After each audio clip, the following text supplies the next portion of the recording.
안녕하십니까. JTB 시사진단입니다.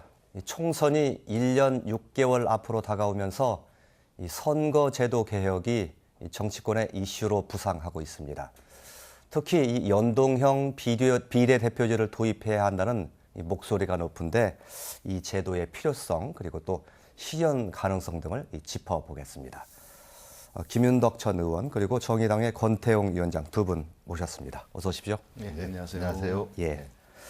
자, 먼저 연동형 비례대표제. 바른미래당과 또 평화당, 민주평화당 그리고 정의당은 상당히 좀 적극적으로 도입하자고 목소리를 좀 높이고 있고요. 민주당은 이해찬 대표가 좀 긍정적인 반응을 보이긴 했는데 아직 당론까지는 정해지지 않은 것으로 알고 있습니다. 김윤덕 전 의원의 생각은 어떻습니까? 이 연동형 비례대표제에 대해서? 그러니까 원칙적으로 연동형 비례대표제 도입을 찬성을 합니다. 당연히 어쩌면 돼야 되는 문제라고 보고 있고요. 이 연동형 비례대표제의 핵심은 지지율을 그대로 의석수에 반영하자는 취지를 가지고 있기 때문에 당연히 도입돼야 된다 이렇게 보고 있고요. 다만 이제 현실 가능성 문제에 대해서 많이 따져봐야 되겠다라고 하는 겁니다. 그러니까 연동형 비례대표제를 도입할 경우에 현재 국회의원 비례대표 의석수만으로는 너무 적은 숫자다. 그런 점에서 어떻게 해야 되겠느냐. 그다음 필수적으로 논의되게 돼 있는 게 지역구 의석수를 축소할 건지 아니면 총 의석수를 확대해야 될 것인지 이 문제가 반드시 뒤따르게 돼 있다는 거죠. 이 문제에 대한 대책이 있지 않는다면 연동형 비례대표제는 말 그대로 원칙적으로 찬성하느냐 마느냐의 문제로 될 거다. 그래서 좀 더 구체적으로 연동형 비례대표제를 도입할 때 전체 지역구 의석수를 줄여서라도 할 것인지 이 문제 또 의석수를 실제 확대할 것인지 여기에 따른 국민 감정이라든가 또 지역 정치권의 현실을 어떻게 봐야 되느냐 이런 문제를 논의해보는 게 중요하지 않을까 싶습니다. 크게 이제 필요성과 현실 가능성 두 가지로 나눠서 말씀을 해주셨는데 필요성에 대해서 먼저 좀 짚어보도록 하죠. 혹시 연동형 비례대표제라는 이 제도 자체에 대해서 조금 궁금해하시는 분이 있을 수 있는데 크게 말하면 의원 전체 수가 100석이라고 할 때 A라는 정당이 정당 득표율을 30% 얻었으면 30석을 가져가게 되는 거죠. 그런데 지역구에서 15석 당선됐다면 나머지 15석을 비례대표로 채워주는 이런 방식이라고 이해하면 좋겠습니다. 정의당에서 특히 이 연동형 비례대표제의 필요성을 굉장히 많이 강조하고 있는 것으로 알고 있는데 왜 이 제도가 필요하다고 당위성을 역설하고 싶으신지요? 지금 국회의원 300석 중에 지역구에서 소선거제도로 뽑히는 지역구 의원 수가 253명입니다.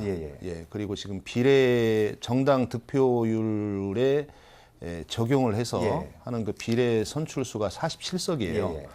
이제 이러다 보니까 사표가 너무 많이 생깁니다. 계산해 본 바에 따르면 약 전체의 52% 정도가 사표가 되고 48%의 국민들이 찍은 그 표에 의해서 지역구 의원들이 선출이 되고 있다는 겁니다.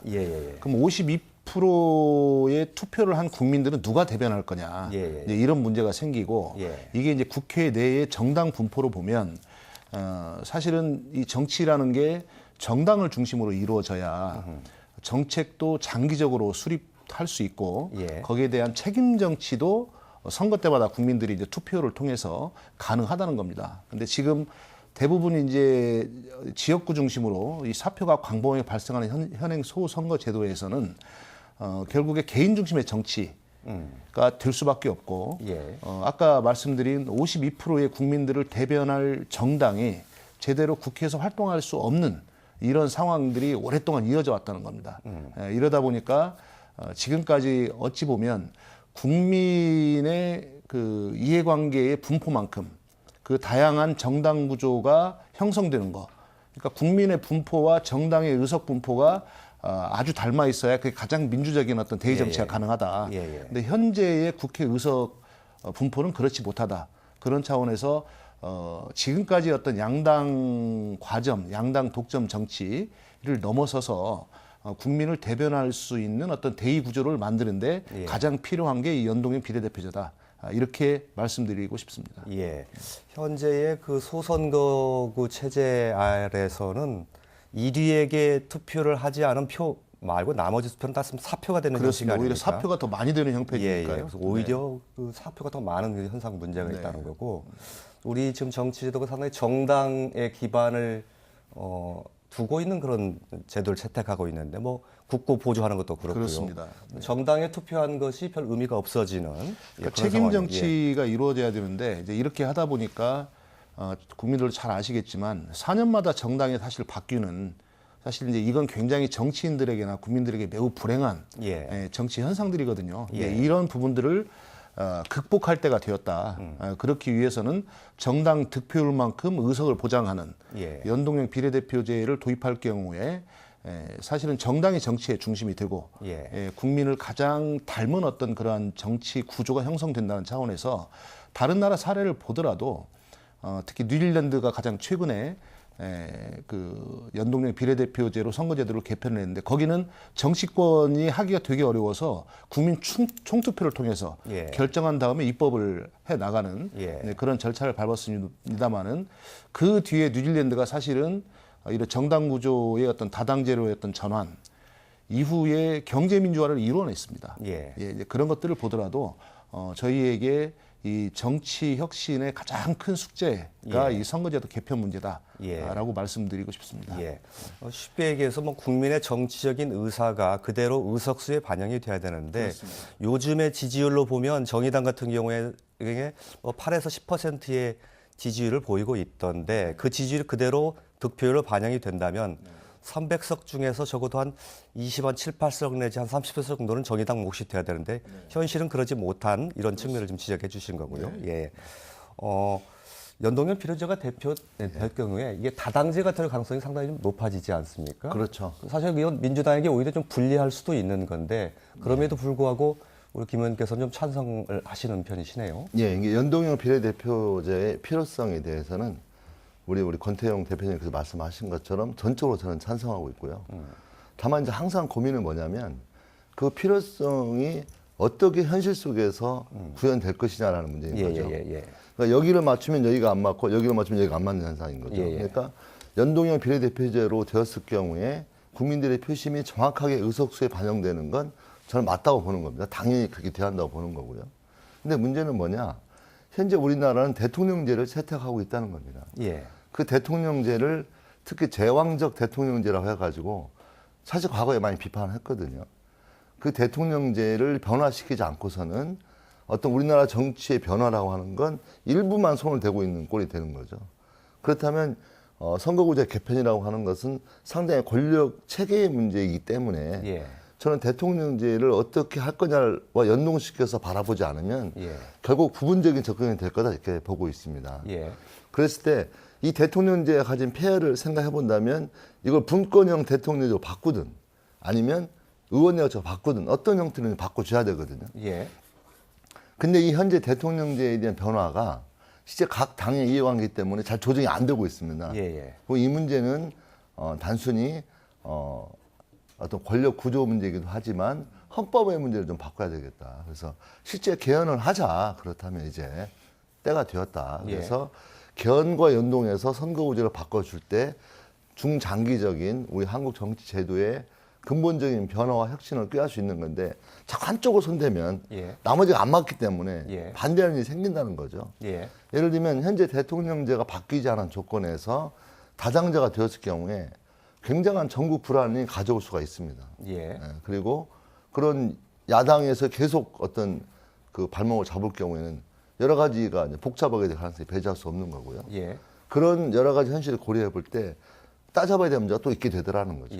또 한 측면을 보자면 아까 잠깐 말씀드렸지만 당내 그러니까 그 이 당과 당 그다음에 여러 가지 관계가 있는 거잖아요. 이렇게 연동형이 도입됐을 경우에. 그러면 현재 비례대표 47석으로 연동형을 할 경우에 그 근본적인 취지를 충족시킬 수가 없습니다. 그러면 국회의원 300명을 묶어놓고 한다면 비례대표 의석수를 늘려서 이제 지역구를 줄여야 되겠죠. 그래서 이제 연동형 비례대표 도입할 수만큼의 국회의원 의석수를 확보해야 되는 건데 현재 저희 전라북도 지역구 국회의원이 10석입니다. 이게 도농 특히 이제 복합지역이고 저희가 예. 특히 우리 전북 지역은 광역시가 없기 때문에 전북 하나입니다. 예.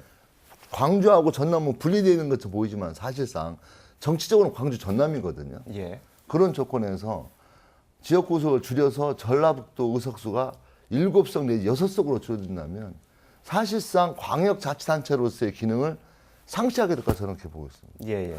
그렇다면 연동형 비례대표자가 도입될 경우에 어떻게 그 문제를 대책을 세울 거냐는 문제가 반드시 논의될 수밖에 없다고 저는 보고 있는 거고요. 예. 또 하나는 이제 비례대표 명부 작성하는 데 있어서 권역별로 할 거냐 전국 단위로 할 거냐 논쟁이 있거든요. 예. 또 이면에는 어떤 문제가 끼어 있냐면 정당 민주화 문제입니다. 예. 정당 내부에서 소위 말하면 연동형 비례대표의 의석 그 순위를 어떻게 확보할 거냐. 예. 예. 그 의석 순위 확보할 때에 예. 중앙 중심으로 전국 단위로 해버릴 경우에는 저는 지방의 정치인들 또 지방의 인재들이 그 틈새로 들어갈 가능성은 전혀 없어 보인다. 예. 예. 그렇다면 이제 권역별로 해야 된다고 또 할 텐데 예. 전국 단위로 하느냐 권역별로 하느냐 권역 단위로 할 경우에도 저희 호남만 보더라도 전북, 광주, 전남 세 곳이 경쟁할 경우에 예. 과연 전북은 어느 정도 이상을 차지하면서 정치권에서 위치를 점하느냐가 상당히 변수다. 예. 이런 구체적인 문제에 들어갈 경우에 예. 원래 연동형 비례대표자가 가진 국민들의 민심을 의석수에 반영하자는 취지는 절대적으로 옳고 앞으로 지향해야 되는 건 맞지만 현재 한국 정치 현실의 다른 면들이 발목을 잡음으로써 예. 그 본질을 훼손할 수 있다고 저는 보는 겁니다. 예. 예. 그럼 그런 문제에 대해서 어떻게 처리할 거냐에 대한 예. 내용이 있어야 된다는 거죠. 예. 그러니까 이제 저는 꼼수라고 저는 당연히 주장하는데 꼼수가 나오는 겁니다. 예. 의석수를 늘리자. 예. 근데 국민적 감정이 의석수를 늘리는 건 굉장히 사실 반발이 심합니다. 예. 그러니까 국회의원 의석수 현재 300명 의석수의 인건비라든가 비용은 그대로 묶어놓고 숫자만 늘리자라고 하는 거거든요. 예. 그건 누가 봐도 그건 의회 정치에 대한 정면 도전과 같은 저는 발언이라고 보고 있고요. 예. 그래서 제가 볼 때는 그렇다면 의석수를 과감히 늘려야 되는 문제를 논의해야 되는데 그 의석수 늘린다는 논의가 될 경우에는 아마도 저는 초동부터 저는 강한 국민적 반발에 부사시게 될 것이다. 예, 예. 국민들을 알겠습니다. 설득할 예, 만한 내용. 예, 예. 그렇다면 연동형 비례대표를 도입하기 위한 저는 정치권에 선행한 굉장히 혁신된 모습을 국민들에게 보여줄 때만이 가능한데 예. 제가 볼 때 현재 정치권에서 그런 모습을 보여줄 의지도 없는 조건에서 선거구제 개편 논의로 자꾸 올라가는 것은 저는 수박 겉핥기식 예. 저는 변화가 될 것이다. 예. 그런 얘기를 하고 싶습니다. 강론에서 굉장히 많은 그 현실에 부딪힐 개연성이 높다 이렇게 말씀을 하셨는데 어떻게 보십니까? 김윤덕 위원장님 말씀을 듣고 나면 원칙은 맞지만 되게 어려울 거다. 이제 이런 비관론으로 사실은 상황 판단을 하기가 매우 쉬워 보이는데요. 아까 첫 번째 이제 개헌 문제, 권력구조 개편 문제하고 같이 말씀을 해주셨는데 맞는 얘기입니다. 어떻게 보면 하나의 제도가 다 연관이 돼 있기 때문에 여러 제도들 중에 하나만 하는 것이 효과성이 있느냐 이런 질문이 있을 수 있는데 현실적으로 그 많은 얘기를 한꺼번에 풀기에는 지금 정치권의 이해관계도 너무 복잡하고 예. 그리고 그 모든 것들을 한꺼번에 풀 경우에 어떠한 조합이 가장 혁신적일 것이냐 하는 백가쟁명 속에서 예. 사실 선거제도 개편은 어려워질 거다 이렇게 보고 있습니다.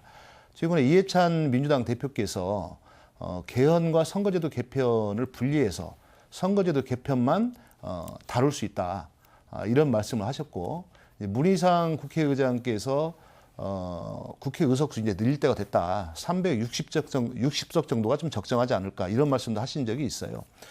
제가 볼 때는 여러 가지 문제들이 있지만 그 문제를 풀어나가는 핵심 포인트가 어디냐 이게 굉장히 지금 중요할 때다. 오히려 그렇게 해야 정치개혁의 첫 단추를 끼울 수 있다고 보는 겁니다. 저는 그게 선거제도 개편이라고 보고 있습니다. 예. 그래서 오히려 개헌 또는 여러 가지 문제들을 다 묶었을 경우에 선거제도 개편은 매우 필요하지만 하기 어려운 일이 될 것이고요. 그런 면에서 오히려 권력구조 개편 문제와 선거제도 개편 문제를 분리해서 선거제도 개편 문제를 성취를 시키고 이어서 권력구조 문제나 여러 가지 연동적인 그런 문제를 풀어가는 게 문제를 풀어갈 수 있게 하는 예. 그런 순서가 될 거다. 이제 이렇게 분명히 말씀을 드리고 그래서 개헌 문제하고 연동하지 말자. 예. 연동하면 어렵다. 예. 예, 개헌 문제와 별도로 선거제도 문제만 다뤄야 된다. 이런 문제를 첫 번째 말씀드리고요. 예. 의석수 문제인데 그 문제 넘어가기 전에요. 예. 그러니까 저는 현실론으로 가면 저는 그 말도 맞다고 지금 이게 옳고 저게 틀리고 저게 옳고 이게 틀리고 그렇게 논쟁은 아닌 것 같아요. 옳고 다르다는 옳고 네. 틀린 문제는 아니고요. 그렇죠. 근데 이제 아닌데. 선택의 문제인데 그렇죠. 근데 과연 문제는 정치 개혁이 어떻게 가능할 것인지라는 차원에서 놓고 본다면 지금 의원 내각제 그다음에 대통령제 이원 집정부제 관련해서 굉장히 설왕설래가 많잖아요. 그리고 개헌 문제 들어가게 되면 그것뿐만 아니라 기본권 문제나 그 굉장히 많은 또 연동된 문제까지 함께 다루자라는 그런 요청들이 있습니다. 그렇기 제가 볼 때문에 때는요. 그러니까 그 문제에 대해서 저는 그래서 제가 옳다, 틀리다 이렇게 말씀드리고 싶은 건 아니고요. 저는 잠깐만 뒤로 돌아보면 지난 대선 때의 가장 중요한 쟁점은 개헌이었습니다. 저는 그렇게 이해하고 있거든요. 저는 모든 후보들이 헌법을 바꿔야 한다고 반대한 분이 없었다고 저는 생각을 하는 게 있고요. 그래서 대통령 선거 끝나고 나니까 각 당 이해관계 때문에 바꿔버린 거 아닙니까, 사실은. 예를 들면 지방 분권에 관한 개혁을 하자고 했거든요. 무엇을 선으로 넣을 것인지에 대해서 저는 깊이 생각을 해봐야 한다고 생각을 하고 있습니다. 그래서 마치 헌법을 논의하면 너무 힘드니까 빼자. 그럼 선거구 논의로 집중하자. 이렇게 되는 거거든요.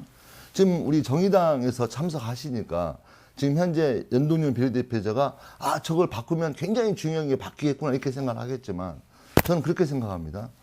현재 그 문재인 대통령께서도 지방 분권이라도 헌법을 바꾸자. 그렇게 해서 일반론적인 권력 구조는 좀 논의 늦추더라도 지방 분권에 관한 헌법만 바꾸자고 했거든요. 사실. 근데 제가 생각할 때 국회 의석수도 지금까지 어떤 연동형 비례대표자 같은 국민들의 어떤 지지가 반영되지 못한 측면도 중요했지만 전 전라북도 현재 우리가 JTB 지역 방송인데 더군다나 이 전라북도 지역적 그 소외감 또 열악함 속에서 가지는 문제를 어떻게 해결할 거냐를 생각해 보면 전 당연히 상원을 만들어야 한다고 생각합니다. 미국은 철저히 예. 그 하원은 인구로 뽑아요. 예. 그렇지만 이 50개 주가 예. 지역별로 딱 2명씩입니다. 예. 예. 10배가 넘는 인구차를 가지고 있어도 상원은 2명입니다. 예. 어느 지역은 심지어는 하원 의원 수가 더 적은 수도 있어요. 예. 그 정도로 지역 균형이 발전돼 있는 거죠. 그러면 우리 전라북도 지역을 중심으로 놓고 앞으로 우리 전라북도에 살고 있는 우리 도민들이 앞으로 어떻게 살아가야 될 것인가에 대한 정치 구조적 접근이 어떤 해결책이냐 물어본다면 저는 지역 균형이 포함되어 있는 지역 균형을 실현할 만한 저는 선거구 제도가 도입되는 것도 매우 중요한 문제다 이렇게 보는 거죠. 네, 이제 그런 전체적인 문제 의식에 개헌이 필요 없다거나 하는 문제 의식은 전혀 아닙니다. 그러니까 저도 이제 87년 개헌 이후에 이제 30년 정말 87 체제 이제 극복할 때가 되었고 그런 면에서 개헌이 매우 절실한 과제다라는 데 대해서는 이 의견을 같이 합니다.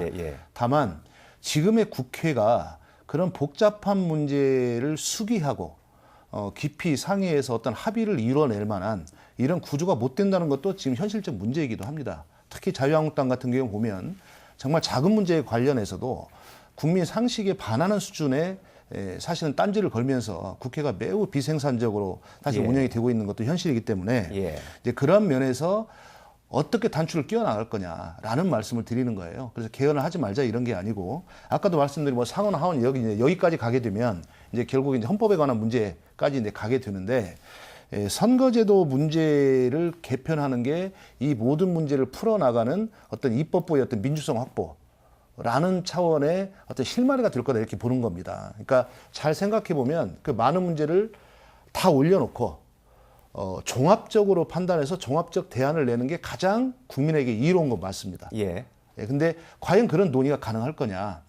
그렇지 않을 거다. 왜 특히 선거제도 개편 같은 경우에는 시한이 있어요. 그러니까 2020년 총선 1년 전까지 선거법 개정이 확정돼야 되거든요. 그러면 적어도 내년 임시국회 2월까지는 입법이 돼야 된다는 거예요. 시간이 별로 없기 때문에 실제 아까 이제 우리 김인덕 위원장 말씀하신 그런 여러 가지 문제의식 사실은 충분히 토론해야 되는 문제라고 보지만 결국에 선거법 개정의 주체가 국회라고 놓고 본다면 국회 차원에서 과연 내년 4월 이전까지 선거제 개편 논의 하나조차 가능할 것인가 하는 이런 이제 문제의식이 있기 때문에 선택을 한다면 첫 단추를 뭘로 할 거냐라는 차원에서 선거제도 개편 하나를 놓고 집중해서 이걸 바꾸어서 입법부를 민주화하는 데서부터 사실 여러 가지 정치 개혁의 가능성들을 타진해 보는 게 맞다 이렇게 보는 겁니다. 제가 볼 때는 그러니까 저는 우리 정의당 측면에서 보면 저는 당연한 것 같아요. 그러니까 정의당의 지지율하고 의석수 가장 편차가 심한 게 이제 그런 거거든요. 근데 사실 정치 현실을 놓고 보자면 현재 여론조사 지지율로 놓고 따져보면 현재 의석수는 완전히 왜곡되어 있는 겁니다. 왜곡돼 있죠. 그러니까 우리 정의당이 지지율만큼 의석을 확보하지 못했다 이런 측면도 있지만 사실상 국면 차원에서 2016년도와 2018년도 이 2년 기간 동안에 사실 여론조사의 변화 또 박근혜 대통령 탄핵이라고 하는 그런 심각한 정치적 변화를 겪어버린 상태에서의 국민적 지지 현황이라고 하는 것은 그 2년 전하고 완전히 다른 측면이 있는 거거든요.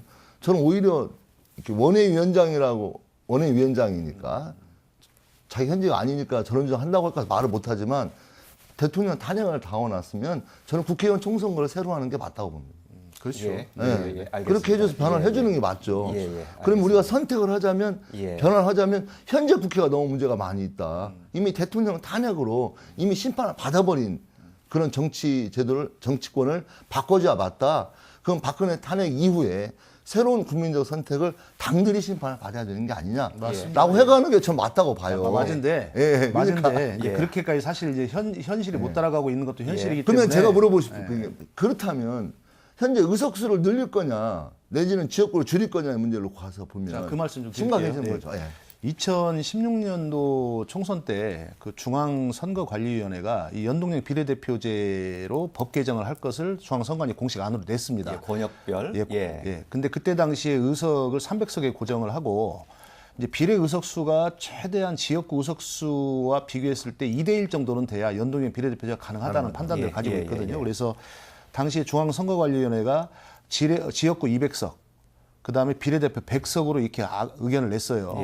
국회가 아주 와글와글 했습니다. 특히 이제 지역구 국회의원들 같은 경우에 200석 얘기 듣고 사실 말도 붙이지 마라 이제 이런 분위기였거든요. 그래서 중앙선거관리위원회 안이 제대로 다뤄지지 못했습니다. 제가 볼 때는 이제 두 가지 측면인데 한 가지는 예전에 이제 국회의원 수를 줄이자 어떤 정치인이 이렇게 해서 사실은 국민들에게 어필을 해보려고 했습니다만은 국회의원 수가 적정한가 하는 것도 굉장히 중요한 문제예요. 왜냐하면 국회의원 수가 너무 적으면 사실 현실에서 정말 돈 있는 사람들밖에는 정치를 못하게 되는 그런 특권 구조로 오히려 더 가까워집니다. 국회의원 수가 좀 적당해야 어떤 여러 가지 서민들, 그 다음에 생활인들도 국회에 들어갈 수 있는 이러한 공간도 생기고 실제 또 굉장히 현대의 의제라는 게 너무 복잡하고 얽혀 있고 빨리 진행되고 있는데 그걸 소수의 국회의원들이 그 너무 많은 결정을 하게 돼야 되는 거예요. 그러니까 일의 양이 굉장히 많아지고 있는 겁니다. 초기에 저희 재헌국회 만들 때 200석이었는데 그때 인구가 2천만이었어요. 지금 5천만입니다. 그리고 현대의 의제가 워낙 빨리 바뀌고 있고 그런 면에서 보면 여러 연구가 있습니다만은 학자들 내에서는 우리 대한민국 사회의 적정한 국회의원 수는 350명에서 한 450명 사이다. 이런 굉장히 다양한 연구들이 있습니다. 뭐 다른 나라 사례를 보거나 이제 다양한 연구를 비춰봤을 때 현재 연동형 비례대표제도 결국 2대1 정도의 비례 의석수를 확보해야 가능하다. 이렇게 놓고 본다면 현재 253석의 지역구를 중앙선관위처럼 200석으로 줄여서 200대 100으로 할 거냐. 근데 이런 안을 가지고 과연 국회가 다룰 거냐. 저는 절대 불가능하다고 보는 겁니다.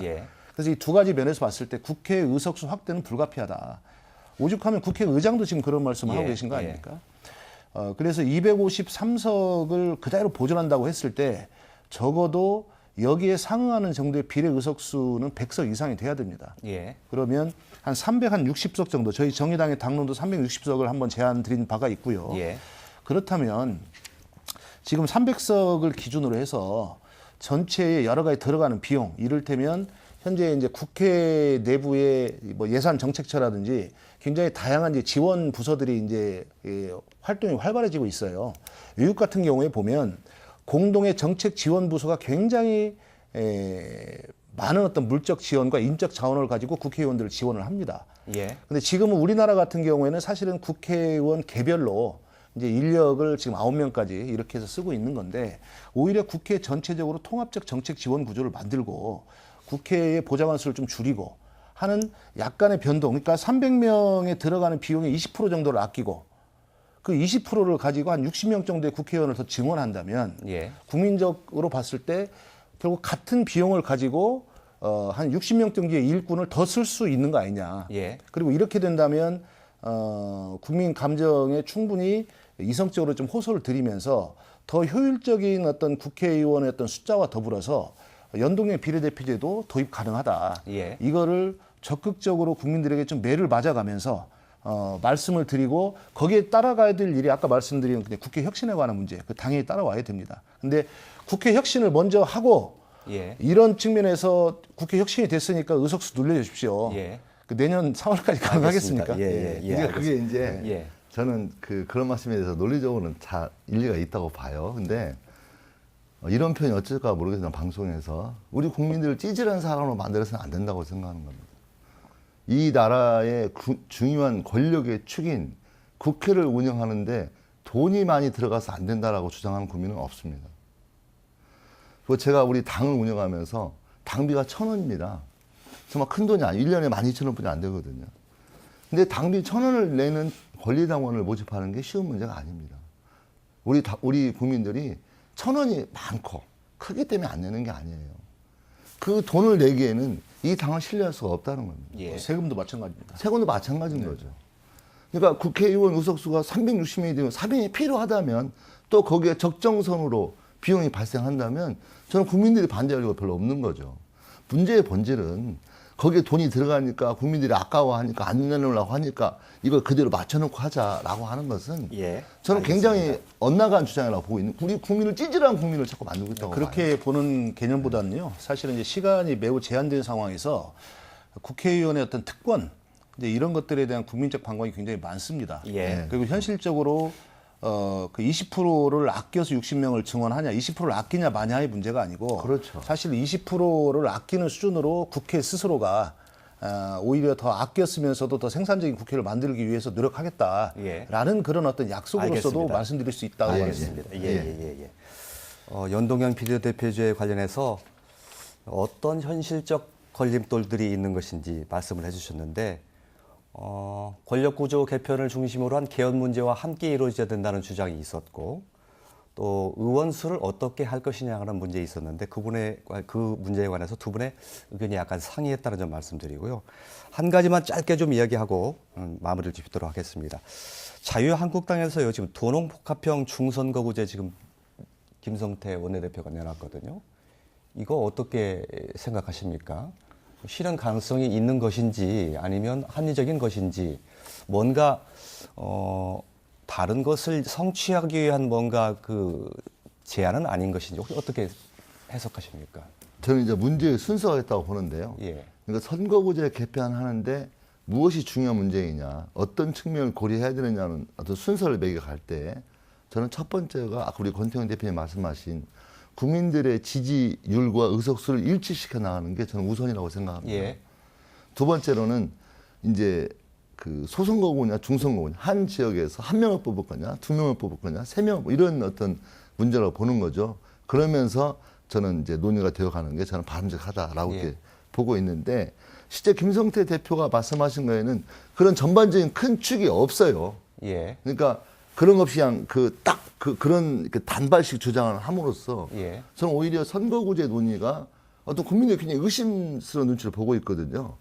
그 선거구제 개편이 마치 저 정치인들 자기 살아남기 위해서 자기 밥그릇 챙긴 게 아니냐라는 오해의 눈으로 볼 수 있는 걸 오히려 더 자극하고 있고 예. 그런 자극하는 걸 통해서 선거구제 논의의 본질이 자꾸 훼손될 가능성이 있다. 예. 저는 그런 측면에서 저는 강조해서 보고 싶고요. 예. 도농복합 선거구제란 매우 구체적인 요소가 따져지지 어떤 얘기되지 않는 이상 그 자체만으로 얘기할 수 있는 저는 그런 내용이 별로 없지 않느냐 이렇게 생각하고 있습니다.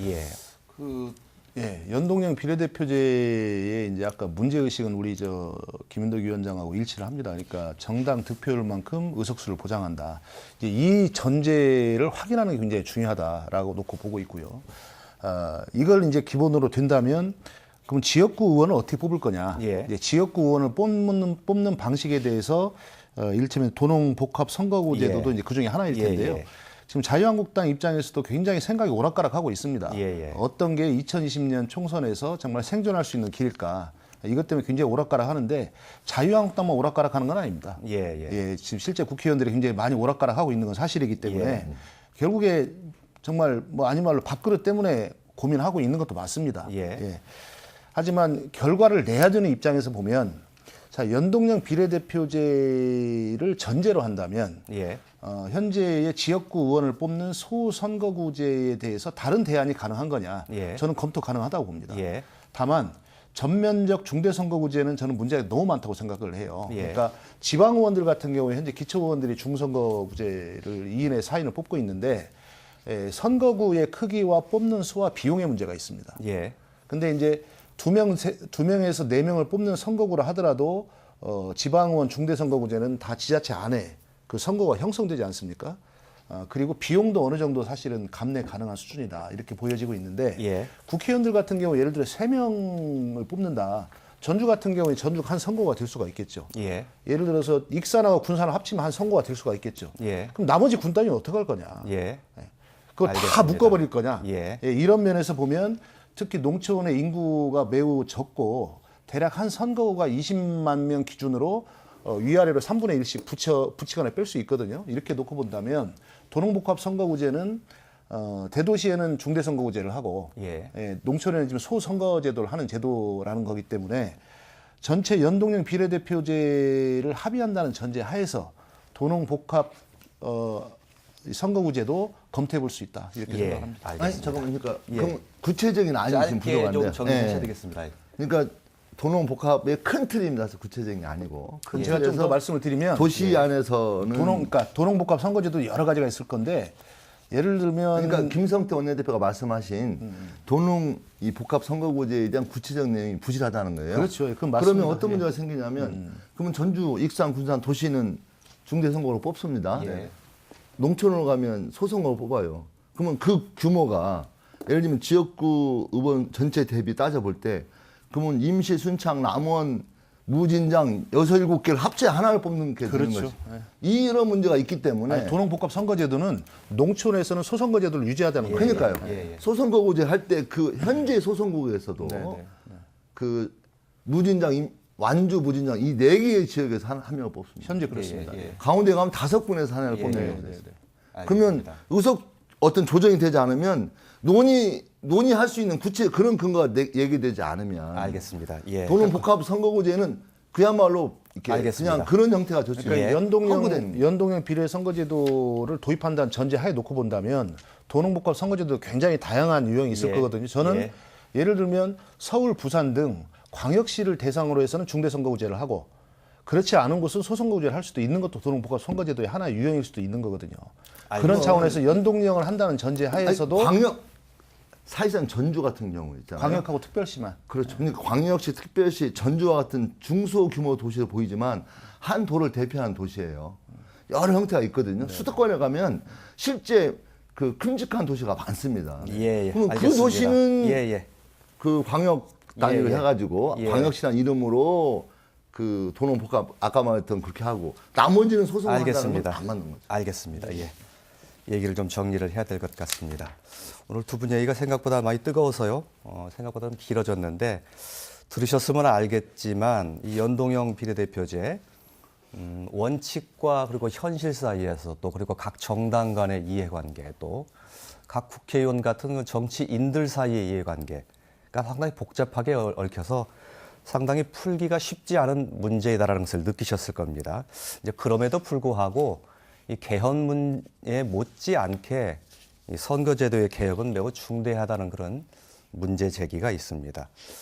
유권자 여러분께서 또 시청자 여러분께서도 앞으로도 좀 관심을 좀 깊이 있게 좀 들여다보셨으면 어떨까 하는 말씀을 드리고 싶습니다. 자, 오늘 첫 번째 순서는 이렇게 적겠습니다.